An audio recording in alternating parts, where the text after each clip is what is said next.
Hi, everybody.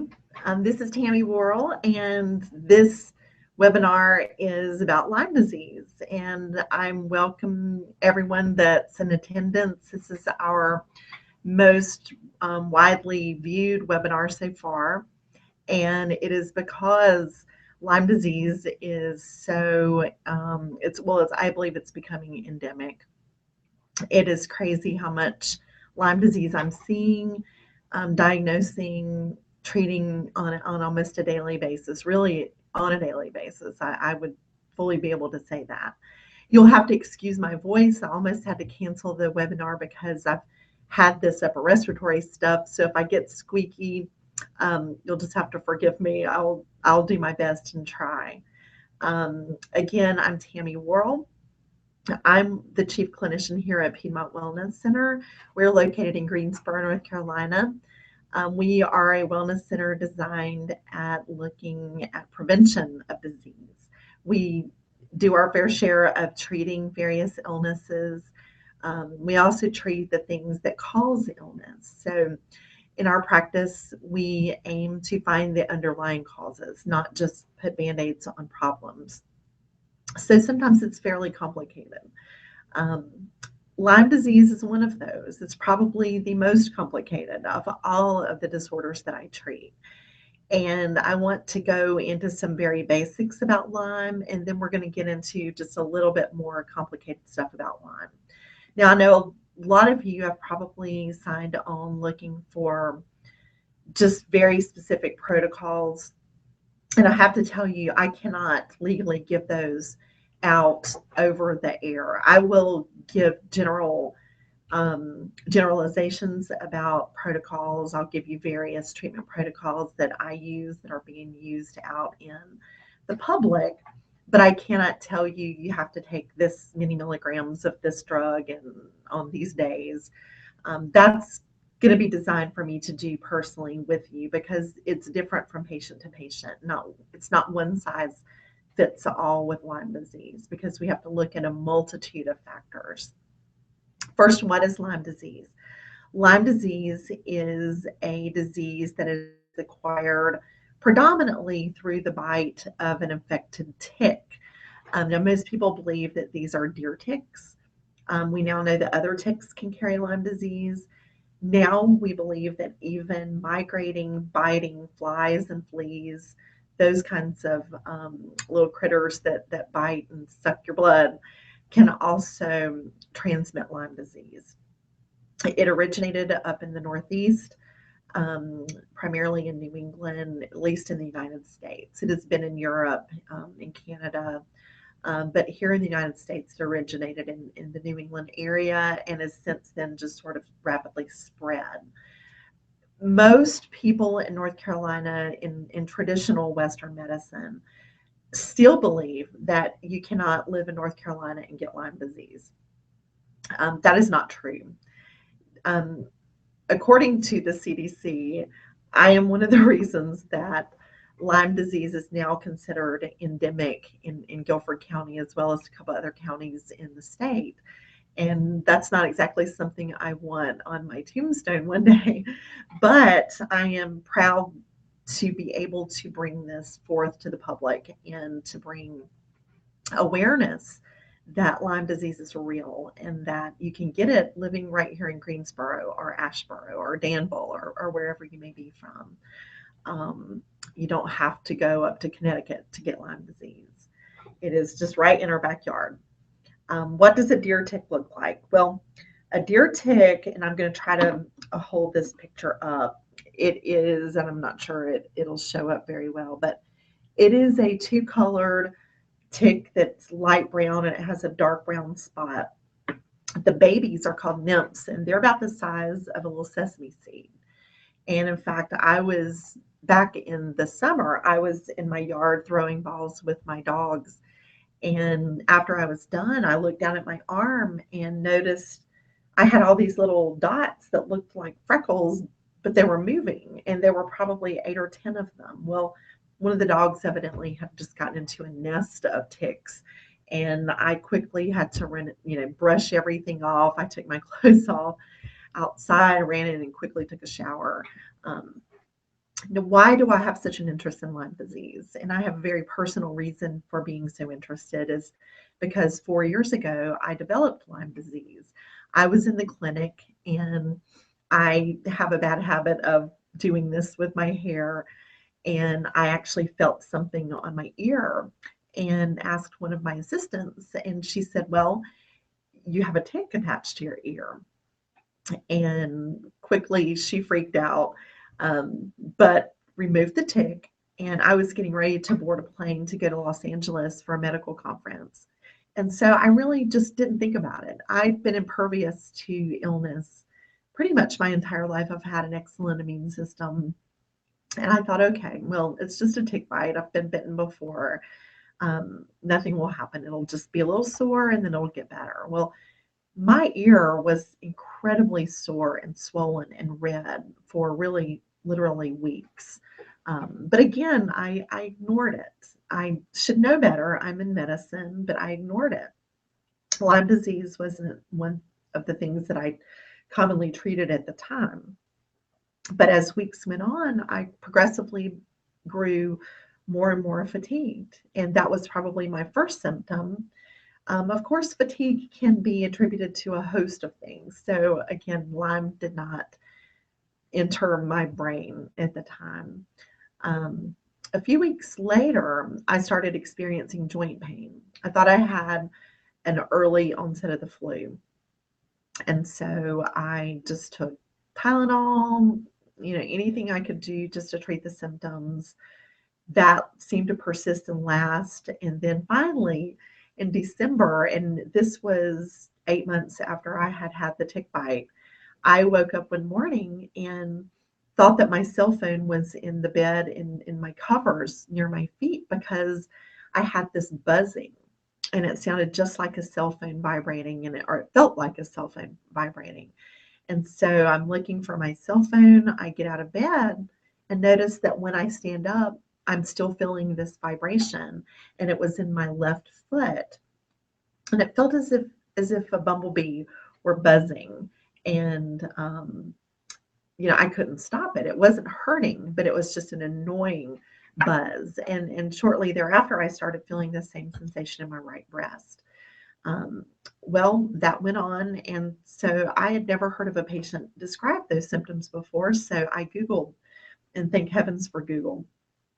I love it because you can find out anything. But it led me to several Lyme disease boards. And I found out that, well, that's not a very common symptom, but it is definitely a symptom. And it's a neurological symptom. So I had let my Lyme disease go just a little bit too far. And it had gotten into my nervous system and was affecting nerve pathways in my body. So I quickly enlisted the help of one of my naturopathic buddies in South Carolina, and he put me on a regimen of getting better and getting over Lyme disease. Unfortunately, I do not have the genetics that, and unfortunately for those who do, create a chronic Lyme scenario. And we will get into that in just a minute. I want to tell you that if you have questions, type them in. They will appear on my screen. I already have probably 10 questions that people have emailed, and I will address those. This is a very complicated subject, so we're only going to be able to really touch the tip of it. I could probably speak all night on this subject because it is so complicated. It is also very, very political, and those of you who suffer from chronic Lyme disease know this. It is a disease that a lot of people do not recognize, and unfortunately seems to be part of a cover-up of some sort. I'm not sure why. I'm not sure. Some of you probably have your own theories, and I have my own theories, but we're not going to get into that. Just know that we for sure believe that Lyme is real. We know that Lyme is real, and I see it every day in patients. Okay, so let's talk for a minute about what are symptoms of Lyme disease. I went into some when I described my own condition, but the symptoms are a multitude. they're anything from fatigue to joint pain to brain fog, which, by the way, was the worst part of my diagnosis. The brain fog was debilitating. And usually, when you have brain fog, you have a degree of encephalitis in the brain, which Lyme has impacted.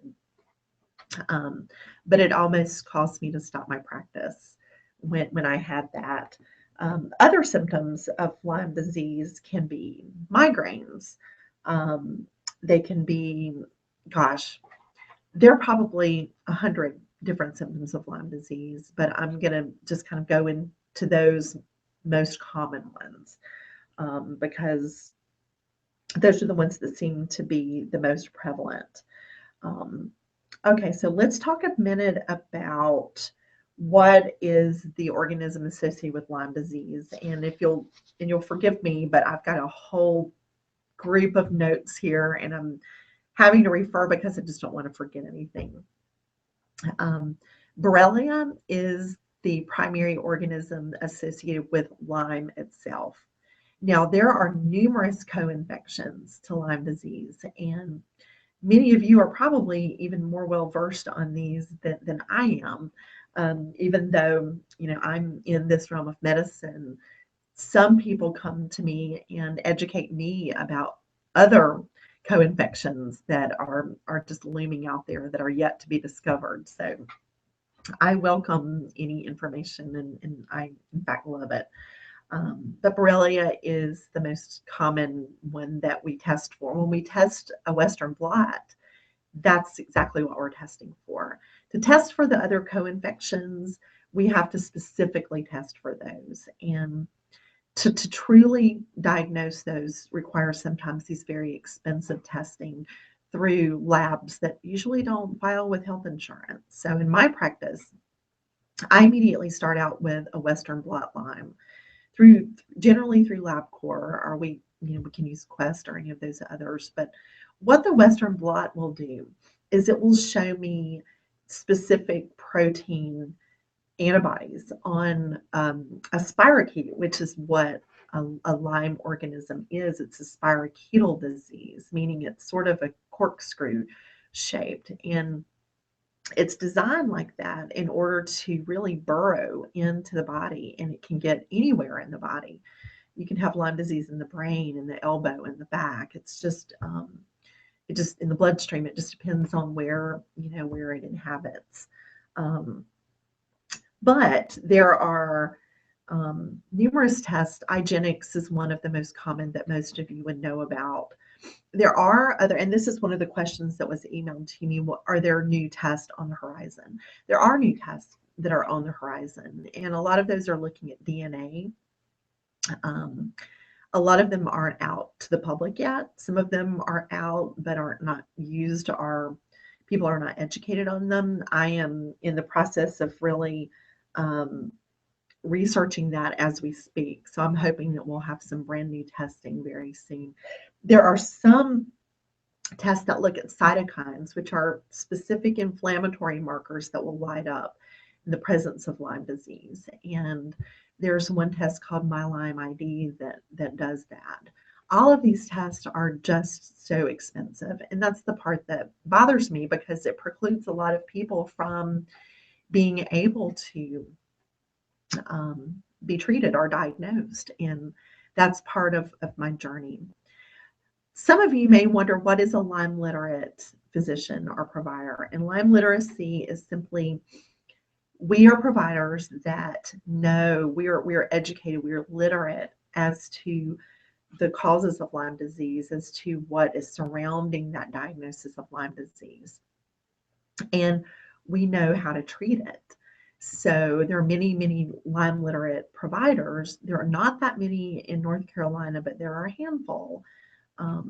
Some of you may be aware of Dr. Jimsek, and he's a buddy of mine. I admire Dr. Jimsek. He is up in Washington, but at one time he was in North Carolina. And if any of you have seen the famous movie about Lyme disease, you would have seen Dr. Jimsek and known that years ago he actually lost his license here for treating Lyme the right way.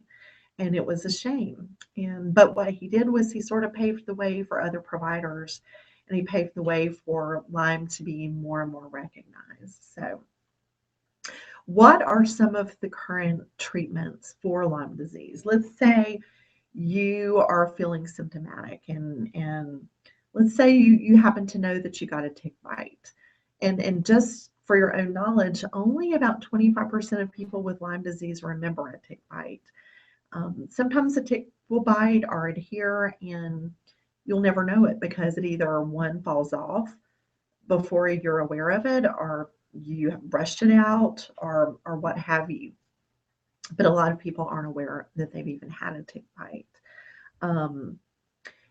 What I would do initially is, of course, remove the tick. And there are ways you can Google search that. We won't go into it, but there are ways safely to remove a tick. Now, my kind of rule of thumb is if you get a tick bite, I don't wait for symptoms to appear. I generally will always prophylactically treat my patients with doxycycline. And I will do that not for just 10 days. I'll usually treat them for about a month with doxycycline. And if we can catch it within the first, say, 72 hours, that is generally pretty good at keeping it from progressing and getting it.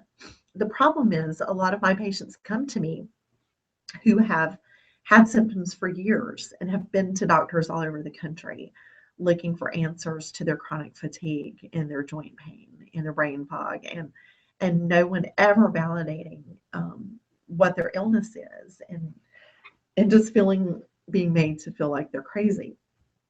So when patients come to me, it's generally in more of an advanced state. It's generally neurologic for the most part. And that means that treatment is going to have to be much more aggressive. And sometimes even in an IV route. I've got numerous patients now on home IV therapy, doing parenteral antibiotics such as Rocephin or IV Zithromax, even vancomycin, because their Lyme had progressed to such a point that it really was not going to be touched with oral antibiotics so much. So that is one route, since we're talking about antibiotics. Generally, I'll start with oral, and there's a list of antibiotics this long that I'll use. And again, it's not a one size fits all. So I have to take into account genetics with that patient. MTHFR is one of those that I look at because some people genetically cannot break down certain drugs and can't use certain things. For instance, sulfur-based drugs. For patients with certain mutations, we can't use those. If we use them, they wouldn't be effective. And that's why a lot of patients are on antibiotics for 3 or 4 years and never get better. And it's because the provider needs to be testing their genetics to see what drugs that they can use. Once I've looked at the patient's needs, I generally will rotate their antibiotics because Lyme spirochetes are considered stealth pathogens. They are very smart. So they adapt to their environment. They adapt to certain antibiotics. So we want to trick them up a little bit. And what I generally do is put people on a rotating 2-week calendar for the most part. And they may do one antibiotic for 4 days, one for 3 days, one for 2 days. They may take a 4-day break. But again, it's specific to each patient. But at the same time, I'm addressing Candida because, as you all know, when you take antibiotics long term, you can develop problems with yeast. So I always address Candida. And the biggest thing, and this is the part that I'm excited about because I believe this is going to be the tool to getting rid of Lyme disease in patients. But the biggest tool is getting rid of biofilm. And most of you who are very Lyme literate yourself know a lot about biofilm already. Well, those of you who don't need to understand that that is one of the reasons that a lot of people don't don't get over specific illnesses. Biofilm is in essence, and I'm gonna look over here at my notes to properly tell you what it says in a description. Slime enclosed aggregate, and slime is a good term for it. Biofilm is a slimy coating that forms over cells and bacteria and viruses, and it is pretty much a byproduct of remnants of other illnesses, particularly things like heavy metals and mold and various fungi that the body will be exposed to. And this slime is almost like a body armor. It's going to go on and prevent these antibiotics from penetrating the spirochetes to kill them. That's why you see a lot of patients on antibiotic therapy for so very long, is because no one has addressed biofilm. Biofilm, if we could address biofilm, we would eliminate most illnesses in the world, especially in these third world countries. But it has been a very elusive problem for so long. There are several things that will address biofilm. Xylitol is one of those, which is just a sweetener that you can buy in most grocery stores. It's one of the powdered natural sweeteners, plant-based. Xylitol is excellent for allergies, but it's one of the things that I often will put patients on as one of their biofilm protocols. Lumbrokinase, which is just an enzyme. It's actually made from earthworms. I don't tell most of my patients that because it would completely gross them out, but these are things that I have used in the past for biofilm. The newest thing that I'm using and I'm pretty excited about is something called Biocidin. And this is an herbal drop that is extremely powerful. When I met with my buddy, Dr. Charles, a few weeks ago, we had dinner and we were discussing some of these things, and Biocidin was one of them.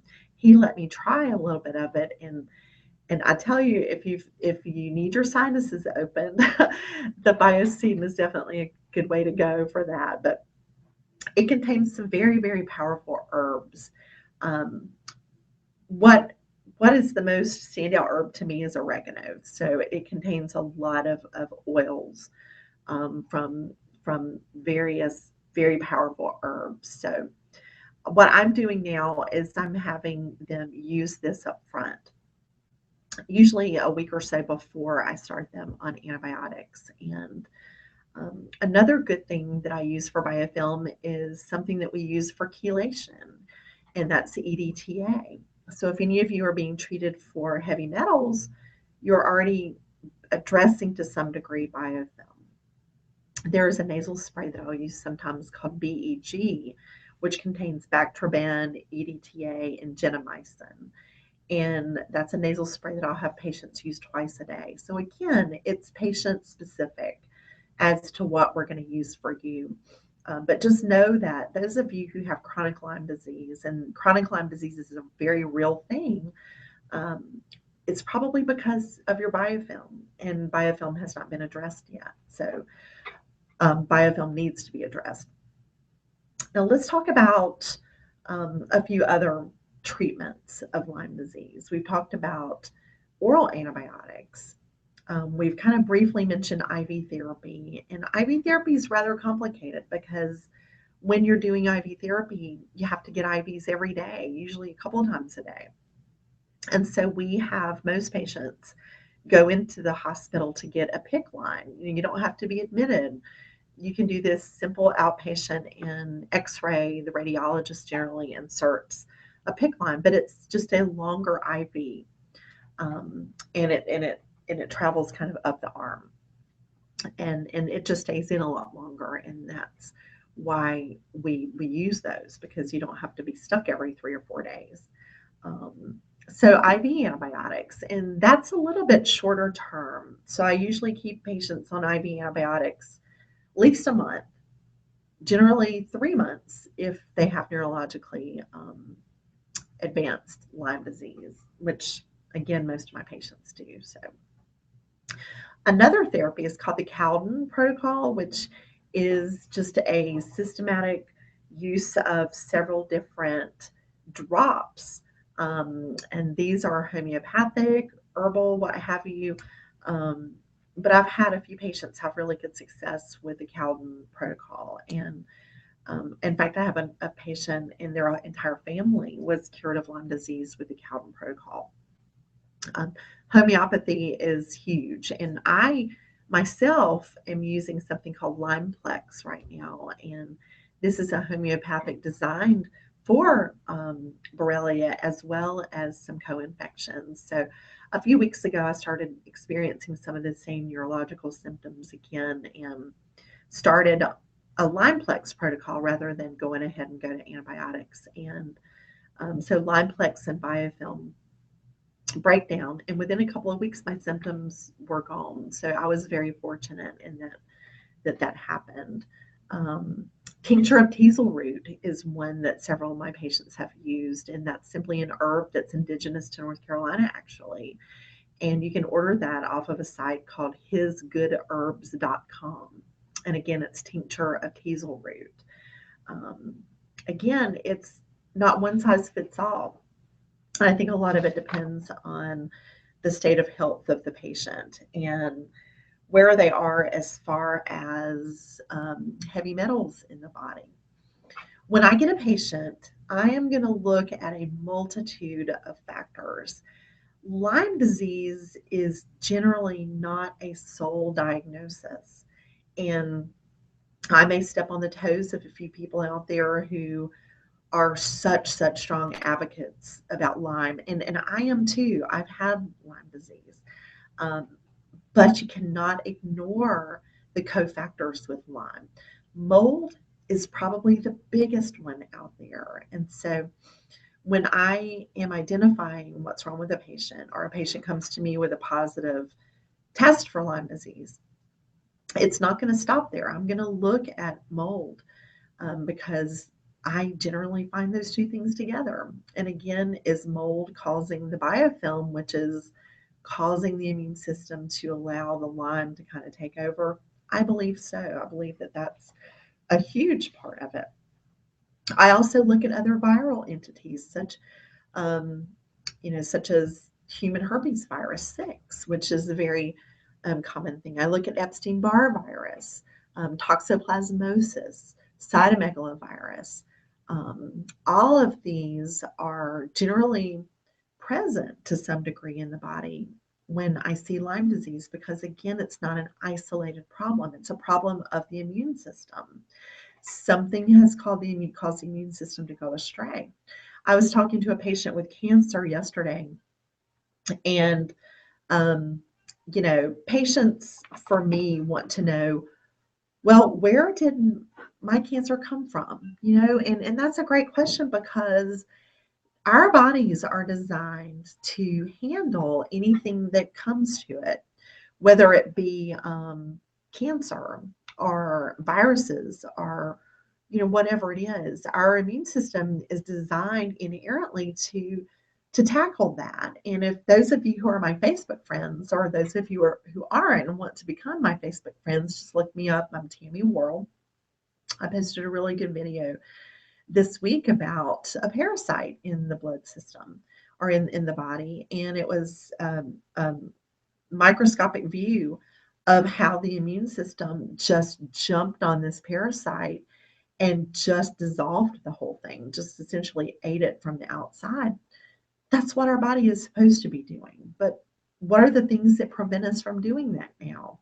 We live in an incredibly toxic world, and I believe that that's the biggest reason, are the toxins that we're exposed to every day. So when you come to me and you're seeking Lyme treatment, one of my big things is I'm going to be looking at heavy metals in your body. I'm going to be looking at these viruses that might be in the body. I'm going to be looking at your lifestyle. Do you apply harsh chemicals to your body? Do you clean with chemicals that could be causing problems? I'm going to be looking at your genetics. Do you have some of these mutations, such as MTHFR or CBS? And if so, we need to address those, because if we don't address those, it is not going to work. We're going to constantly be beating a dead horse if we don't address all of those things. What happens when we do address those? You have to be aware of this. This is a very important part of this discussion. Some people are so sick with Lyme disease that even, and excuse me for that noise, even treating their biofilm can be so difficult for their body, they can't tolerate it. So what do we do in those cases? We have to backstep, and we have to take very good little baby steps. And we have to address one thing at a time. Sometimes it's the adrenal system. Sometimes it is the thyroid. But we have to address all those factors. But first and foremost is going to be biofilm. And we may have to just backstep. If I tell you to do 3 drops of Biocedin 3 times a day, we may have to start with 1 drop and just slowly approach it. But I'm guaranteeing you, it is not a quick fix. There's no quick fix to treat Lyme disease unless we caught you in the first, 48, 72 hours. Let's see. I am going to go real quickly to a couple of questions that were presented. And again, if you have questions, just post them. I'm not sure that feature is working right now because I don't see any. You're welcome to email our office or email me personally at the office, which is T Worrell at Piedmont Wellness Centers, plural, PiedmontWellnessCenters.com. And my assistants will get those and give them to me. All right, one patient wanted to know, now that I'm off of antibiotics, are there things I need to be doing to stay healthy? And if so, what? Absolutely. Being my patient at this point, they will probably know that I'm a big stickler for diet. I'm a big firm believer in organic foods, in getting chemicals out of the body, and that includes cosmetics, hair supplies. Anything that touches your body needs to be clean and green. And anything that is in your environment that has potential for touching you needs to be clean and green. So I want you to really focus on that. Foods. Gosh, we could have an entire session on nutrition, but just know that the more raw foods that you get, the more non-cooked foods, the more plant-based enzymes that you're going to be getting, and that's going to totally bolster your immune system. Vitamin D3, huge to the immune system. But again,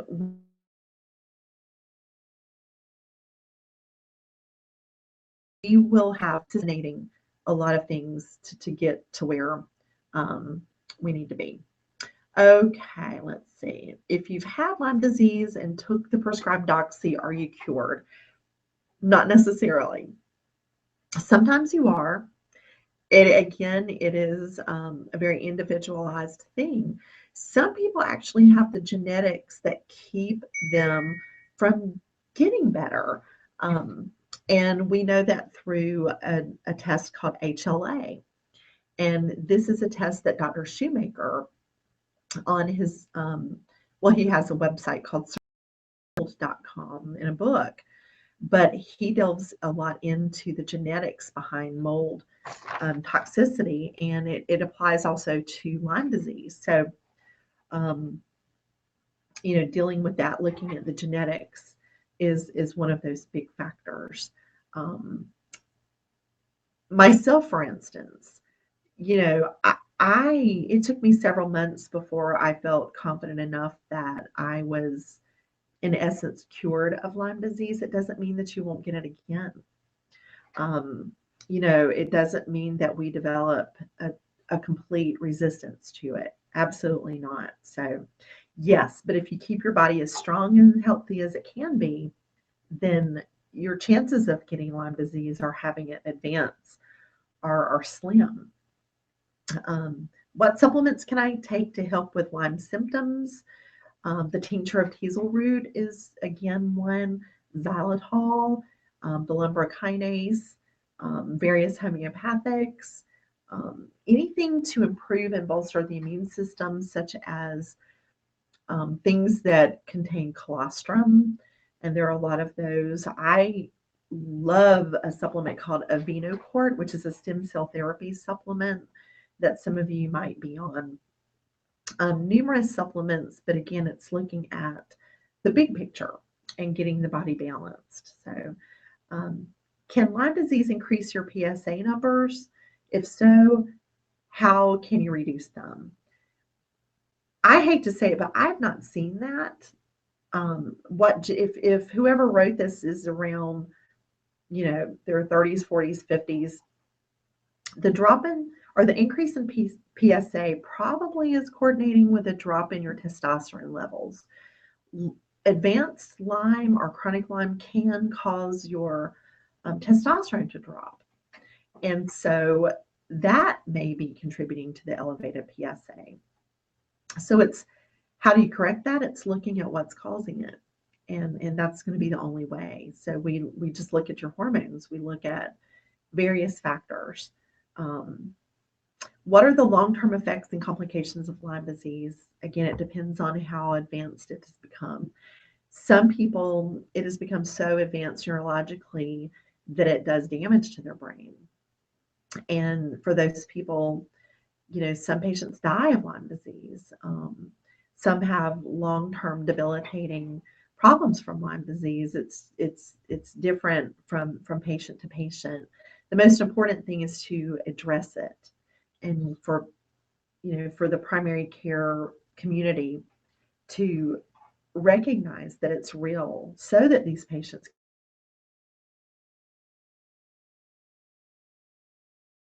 can be treated. And antibodies indicating exposure to HHV6 and CMV viruses. It's not necessarily patients with Lyme. It is kind of dysfunction. And often when I have a patient with Lyme disease, they're going to have other viral entities because their immune system was impacted. And that is one of the problems that we see. And all of those viruses work together to form this biofilm. So it's kind of a catch-22 revolving door of trying to beat this problem. And it can be just very complicated. What advances, if any, are being made in treatment and detection? Again, newer tests are coming out. Really, though, it is educating the public, educating providers. I recently sent a patient to a hematologist for another issue, and the patient left convinced that she didn't have Lyme disease, because the hematologist said, well, you can't get Lyme disease if you live in North Carolina. That's you don't have Lyme disease. Well, nothing infuriates me more than patients being told that they cannot have Lyme disease if they live in North Carolina. It's not true. Are more doctors willing to treat this nightmare of a disease? I sure as heck wish they were. Through treating patients and just whatever provider that they're seeing, I think slowly other providers are being educated. But as long as it is that you can't get Lyme disease in certain regions, I don't think it'll ever get to the point where other providers are recognizing it and treating it. That's why if you know people who have symptoms, that's just part of now my everyday routine protocol and testing. I always test patients for a Western blot Lyme, and you would not believe the numbers that come back positive. Let's talk about that for just a moment. And I've been talking for about 40 minutes. So I'm gonna try to start winding this down. And I know that we've only touched on the surface, but I want you to know that I'm here, and you're welcome to email me specific questions. Also, the best thing is going to be for you to make an appointment and for us to sit down together and look at all of your risk factors, and let's look at these viruses. Let's look at your biofilm. Let's look at just a list A to Z, and let's start marking those off the list and getting you better. Let's see, and I've already lost my train of thought, so I'm sorry. But anyway, again, if you have questions, please just call me. Oh, I know where I was going with that. I'm sorry. Western blot Lyme test. Why is it that so many people get told that they don't have Lyme disease? It's because the test that the doctors are running is not the right test. It is an ELISA test, and that test is so non-sensitive. The Western blot Lyme is a little bit better, but to be honest, about 50% of the people with Lyme disease will test negative on a Western blot test. So it's very frustrating. That test is testing for specific proteins. And if you're looking at your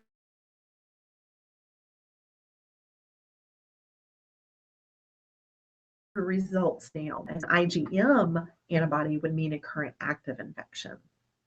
Now, the CDC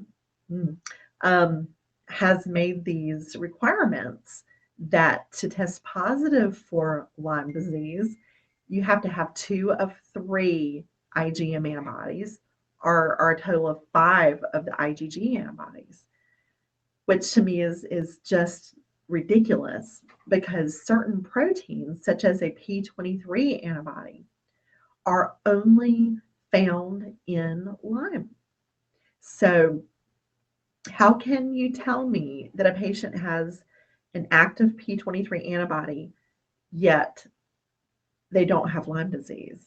It makes no sense. So those of us who are Lyme literate know how to interpret these tests in the correct way, which will not always agree with what, our CDC said. We have to walk kind of a very fine line with that, because most of us really want to keep our license to practice medicine. There is a good online resource called MD Junction, and there is a Dr. C's, C is in the alphabet letter, Dr. C's interpretation of a Western blot. So if you have any questions, if you have had a Western blot and you've got certain proteins that are positive, Dr. C goes into the breakdown of these proteins and will tell you, if you have these proteins, you have Lyme disease. One of the ones that people ask me about often is something called a P41 antibody. And this is an antibody that is generally linked to anything with a flagella. And Lyme spirochete has a flagella, which is a tail that allows it to move. The P41 can also be present with Epstein-Barr virus. And one of these days, and probably maybe the next webinar, we're going to get into some of these viruses, because Epstein-Barr is a huge one, and one that I encounter almost on a daily basis with patients. There are so many things that we could be talking about. Again, it's so complicated, and I encourage all of you, if you have Lyme symptoms, to be tested. Be tested by someone who's Lyme literate. We would be glad to do that for you. So give our office a call. Our number is 336-632-9944. You're also welcome to email us. Again, my email is tworrell, WORRELL, at PiedmontWellnessCenters.com. And we are located at 3402 B Battleground Avenue, and it's in the central part of North Carolina. I have patients from all over the country, so it's no problem if you live up in New York or even in California. We can initiate, things by a phone consult or having you do some lab work, and then we can get together. I even do email consults. So for your time and your attention, I have a feeling that the question bar wasn't working, so I'm hoping that you guys will answer or will respond by sending me some emails. Thanks again. I've enjoyed talking to you guys, and I look forward to hopefully seeing you here in the clinic. Have a great evening. Thanks.